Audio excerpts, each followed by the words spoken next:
Assalamu alaikum, dear students. Welcome to the class of Corporate Finance. Today is our eighth lecture of the Corporate Finance. Today we will discuss the corporate bonds. Dear students, in the last lecture, in the lecture 7th, we studied the bond valuation. In the bonds valuation, we studied the zero coupon bond valuation, the coupon bond valuation, discount bond valuations, and etc. The proceed of the previous lecture, today we will discuss the corporate bonds. The objectives of today's lecture are as follow. The first, the bond features, the indenture, terms of a bond, the security means the call provision, the sinking fund means the call premium, deferred call means the call protected, and bond ratings. So let me discuss with the very first topic, that is the corporate bonds. Dear students, in the previous lecture I also explained the bonds, that what are the bonds. Recall from the lecture 7, I told you that bonds are the ways of raising funds for the organization. When any organization needs funds for their new projects or for existing projects, so they issue bonds. So the issuing of bonds is only one way. There are several ways to raise funds for their organization. For example, they simply get loan from the financial institutions such as banks. So that is another way to raise funds for their organization. As well as they can issue stocks, different types of stocks such as preferred stocks and common stocks. So by issuing of preferred stocks and common stocks, they also can raise funds for their projects, for their organizations. But we are studying the corporate bonds. So corporate bonds are also the ways of raising funds for their organization. Almost all corporations issue notes and bonds to raise money to finance investment projects. For their projects, they issue bonds. A corporate or a corporation issues bonds intending to meet all required payments of interest and repayments of principal. There are two main concepts are relating to the bonds. The first is the redemption or par value or face value of the bond, which is also called the principal. And the second is the periodic payments of the interest, which is called coupon. So these two are the basic concepts of the corporate bonds. So issuer of the bonds, the organization which issues the bonds, will pay or redeem the bonds with paying the principal amount of the bond, and will pay the periodic payments of interest, which is called coupon. May be possible, it is related to the terms and conditions of the bond, that how the mutual agreement is pre-settled in the issuing of bonds. May be possible, the organization may pay coupon on the annual basis. May be possible, the organization is paying the coupon on the semi-annual basis, quarterly basis. monthly basis, but the periodic payment of interest is called coupon. So bond is the way of raising funds for the organization. There are some types of corporate bonds. The very first type is the debenture, which is unsecured bond issued by a corporation. It's same like bond. Debenture is same like bond, and it's type of bond which is not secured, not protected, not collateral with any type of lien, property lien, or any other financial asset. So this is called debenture. It's most common and important type of the debenture, of the bonds. Second type of the bond is the mortgage bond. These bonds are secured with the property lien. They are secured with the specific type of property.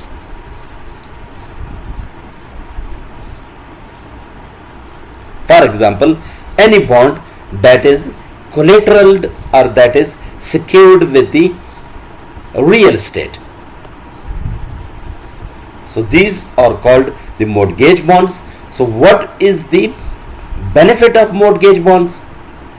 The benefit of the mortgage bond is that when the bond issuer defaults at time of defaulting, the bondholder will accept the secured property from the issuer. So the bondholder has a legal right to own the collateral or protected mortgage or backed or pledged property from the bond issuer. The third type of the bond is the collateral trust bonds. They are debt secured with financial collaterals. It means that these bonds are pledged or backed with the financial assets of the organization, other financial assets of the organization. For example, an organization's main office is in New York, in US. So they are issuing bonds in New York, in US. This organization collaterals pledges its another organization's bond which is operating in Europe. So pledges the other financial institution such as stocks, such as preferred stocks, such as common stocks, such as other bonds which are issued in the Europe or in Asia.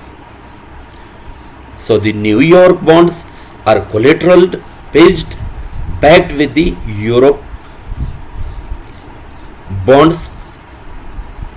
In the time of defaulting the bond issuer's organization, then the bondholder has a legal right to take the advantage of collateral financial asset which is backed with the bond. So this is called collateral trust bond. The fourth type of bond is equipment trust certificate. It's relating to the lease contract. Shares a trust with income from a lease contract. Means that they are related to the lease contract. They represent debt issued by a trustee to purchase heavy industrial equipments that is leased and used by railroads, airlines, and other companies with a demand for heavy equipments. Under this financial arrangement, investor purchase equipment trust certificate, and the proceeds from this sale are used to purchase equipment. Formal ownership of the equipment remains with a trustee appointed to represent the certificate holder. The trustee then leases the equipment to a company. In turn, the company promises to make a series of scheduled lease payments over a specified leasing period. The trustee collects the lease payments and distribute all revenues less expenses as dividends to the certificate holder. These distributions are conventionally called dividend because they are generated as income from a trust. The lease arrangements usually ends after a specified number of years, when the leasing company makes a final lease payment and may take possession of the used equipment. So this is called the equipment trust certificate. The next is the bond indenture. Bond indenture is a formal written agreement between the corporation and the bondholder. The corporation who is issuing the bonds and the person who purchases the bond, it's the formal agreement between the bond issuer and the bondholder. It's same like the prospectus. For example, if you want to take admission in a college or in a university, first of all, you study the prospectus of that college or that university. In that college or university's prospectus, all of the terms and conditions of the bond of the college or university is written in that prospectus. That what are the durations of the courses, what are the fees of the courses, who are the lecturers, when to be started, when to be ended the courses. All of the explained and detailed information is written in that prospectus. So the same case is with the bond indenture. When there is agreement between the bondholder or bond purchaser and the bond issuer, so they write all the explained detail of the bondholder and the bond issuer, the liabilities and the terms and condition of all the bonds between the mutual agreement is written in the prospectus. So this prospectus is called bond indenture. It is an important legal document that spells out in detail the mutual rights and obligations of the corporation and the bondholder with respect to the bond issue.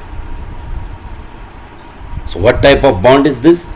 Is it a callable bond? Is it a convertible bond? Is it a debenture? So what is the price of the bond? What will be the coupon rate? What will be the interest rate of the bond? When will it matures? All these terms and conditions are written in a formal agreement. So this agreement is called bond indenture.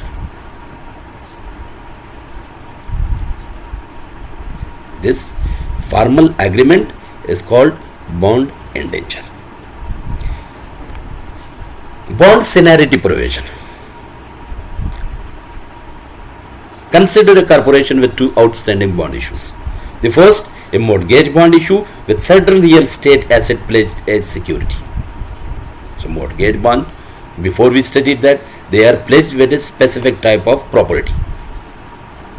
So the second is a debenture, which is unsecured bond issue with no specific asset pledged as security. In this case, the mortgage bond issue has a senior claim on the pledged asset but no specific claim on other corporate assets. So it means that the bonds which are pledgeable, which are pledged with any type of asset, with any type of financial assets or real assets, so these bonds has seniority on the claim of the assets. In the time of defaulting, in the time of the organization or the bond issuer defaults, on that time the mortgage bonds, the pledged bonds, the backed bonds with specific properties are having senior claim on the assets because they are pledged. So this is called bond seniority provision. Next topic is call provision. Most corporate bond issues have a call provision. It means that when bond is matured, before the maturity of bond, the bond is called back to the organization and redeemed back to the organization, and organization will pay the principal amount to the bondholder before the maturity date. It's called call provision. When any bond that is callable, so on the time of purchase of the bond, on the time of bond indenture, the time of writing agreement between the issuer and the bondholder, at that time the bond contains the word callable bond. If the bond is not callable in the time of purchase, so there is no callable provision for the bond. So if the bond is callable, so the callable bond is written on the face of the bond. So most corporate bonds issue have a call provision, allowing the issuer to buy back all part of its outstanding bonds at a specified call price, sometimes before the bond matures. So most of the bonds are callable before the maturity date. Before they mature, they are called back to the organization. They are purchased back by the organization, and the principal amount is paid to the bondholder by a call price. So what is the advantage of callable bonds? Why organizations call back the bonds? Because of fall in market interest rates. Consider that the organization issued bond with 10% interest rate. After 2 years, the market interest rate fell to the 8%. So there is loss of 2% for the bond issuer. So the bond issuer call back that bonds. When the organization calls the bonds back to the organization and pays principal to the bondholder, so these organizations issue back these bonds by 8%, by lower interest rate. So this issuing back of the bonds is called bond refunding. They refund the bond. Refund the bond, they issue the bond back to the market by lower interest rate, by market interest rate. So this is called call provisions of the bond. Next is the deferred call provision. Deferred call provision means that callable bonds usually have a deferred call provisions, means call protection period, during which a bond issue cannot be called. Means that same like the maturity of bonds with no callable, the callable bonds also have a maturity time period. Before that time, the bond is not callable. Organization cannot call that bond. For example, if the bond is of 10 years and the callable period is 5 years, so before the 5 years, the bond cannot be called by the organization or the bond issuer. So there is also a maturity date for the callable bonds. So this is called deferred call provision or protection period time. So for the some time, the callable bonds are also protected. So this protection time is called deferred call provision. The time until the callable time is matures, the organization cannot call the callable bonds before that callable time maturity. If the market price comes to zero, so far they cannot call the callable bonds back to the organization. Call premium. In deferred call provision, call premium is also exist. If the bond issuer calls back the callable bonds to the organization and redeemed at the time of redeem, they are provided with some premium. The bond holder is compensated with the premium. You are not allowed to call back the bonds with the same price. You must pay we must compensate the bondholder with some premium. Most of the times the organizations pay 1 year coupon rate, 1 year coupon to the bondholder. So this is a premium for the bondholder for the callable bonds, and this facility is not for the non-callable bonds. Next topic is the bond to stock conversion provisions. Most of the bonds are convertible to the stocks after a specified period of time. For example, if the bond is of 3 years, so when 3 year matures, the bond automatic converted into the stocks. So these convertible bonds are also mentioned in the time of agreement between the bond issuer and the bondholder. At that time, they write in the bond indenture that the bond is convertible to the stock. If they do not write anything regarding convertibility of the bond, then the bond is not convertible. The bond which is written at the time of purchasing of the bond, so these bonds are convertible to the securities, to the stocks. The bonds that bondholders can exchange for common stock according to a pre-specified conversion ratio. There must be ratio between the bondholder and the bond issuer. So convertible bonds grant bondholders the right to exchange each bond for a designated number of common stock shares of the issuing firm. So these are called convertible bonds. Next, bond maturity and principal payment provisions.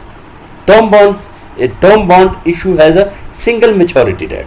Means that when they are purchased by the bondholder, so they are redeemed back after the maturity date once they are the principal paid off to them once. If the bond is of 10 years, so after 10 years the principal amount is given back to the bondholder after 10 years. If the bond is a 5 years maturity bond, so the 5 years maturity bond will be paid the principal amount after maturity date, that is 5 years. If the bond is of 2 years, so once the principal amount is paid off to the bondholder after 2 years. But there are serial bonds, bond issued with a regular sequence of maturity dates. Means that after 1 year they are matured, they are paid the principal amount, then again they are issued, after 1 year again they matured and they are paid principal amount paid off to the bondholder. So they are serial bonds. Next, sinking fund provisions. Sinking fund provisions are an account used to provide for scheduled redemption of outstanding bonds. Scheduled redemption. Redemption of the bonds are scheduled with time to time. For example, the bond is issued for 5 years. So some of the principal amount is paid after 1 year. The 10%, for example, is paid after 1 year. The 20% is again paid after 1 year. So when the bond matures, at that time the principal amount is paid off, totally 100% paid off to the bondholder. So this is called sinking fund. There is an account for the providing of scheduled redemption of the outstanding bonds. A sinking fund provides a degree of security to bondholder. It gives a security to bondholder that we will pay annually some of your principal amount back to you. So this is called sinking funds. Sinking fund provision requires fractional bond issue redemptions. Fractional means that if the bond is of 5 years and the face value is $1,000, so the $1,000 are divided into the five. After 1 year, the 20% may be possible, 20% is paid off. Again after 1 year, 20% is paid off. Again 1 year, after 1 year, 20% is paid off. So when reached to the 5th year, so there is remaining only 20% of redemption amount. So this is a security for the bondholder. So it's a degree of security to bondholder that as matures, your redemption amount will be finished, will be paid off to you.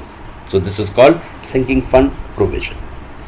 Next, bonds without indenture. Some bonds available without indenture means that without registration between the bondholder and bond issuers. They are called private placement bonds. In new bond issue sold to one or more parties in private transaction, not available to the public. They are not available to the general public. They are issued to the financial institutions. The Trust Indenture Act of 1939 does not require an indenture when a bond issue is not sold to the general public. When the bond is not issued to the general public, so these bonds are not required to write down or register these with the stock commissions. The bonds may be sold only to one or more financial institution. When the bonds are sold to the one or more financial institutions, so they will take the private placement. They will held the private transaction between them. So this is called the bonds without indenture. These bonds are not need to register or not need to write down all the terms and conditions and mutual liabilities and mutual obligations of the bond issuer and bondholder. So this is called bond without indentures. The next topic is corporate bond credit ratings. Most of the organizations are provided with ratings, credit ratings by the different rating agencies. These agencies continuously assess the credit quality of a bond issue based on the issuer's financial condition. If the financial condition of the bond issuer is best, they provide high quality, high rating to that organization. If the financial condition of the organization is weak, then they provide low rating quality, low rating credit rating to that organization. So their objective is to credit rating to the organizations according to the bond and bond issuing and according to the financial condition of that organization. When a corporation sells a new bond issued to investors, it usually subscribes to several bond rating agencies for a credit evaluation of the bond issues. So there are plenty of credit rating agencies, plenty of, but the most famous and most quality organizations are the Moody's and the Poor's and Standard. These two organizations are most common and most famous organizations in US. Credit rating agencies, the Moody's and Standard and Poor's and Duff and Phillips, how they rate the organizations according to the credit policy of that organization. So credit rating description, the Moody's provide AAA, with first A is capital and the second two A's are the small letter. So it means that the highest credit rating, maximum safety.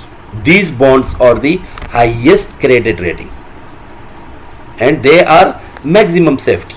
They are high safe bonds in the organization, in the market. So this rating is provided by the Duff and Phillips by one only. They are number one.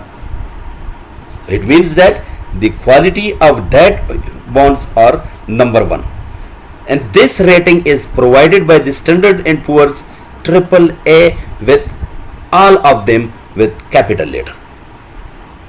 When we see the capital letters of AAA, we know that this rating is given by the Standard and Poor's. When we see 1, it means that this rating is provided by the Duff and Phillips. When we see AAA with first A capital and second two A's are small, it means that this rating is provided by the Moody's. Same case with the AA1, means that it's second Second rating, Duff and Phillips number 2, and the Standard and Poor's double A plus. So they are also high credit rating bonds and with maximum safety. These organizations are safe organizations. There is no risk in these organizations.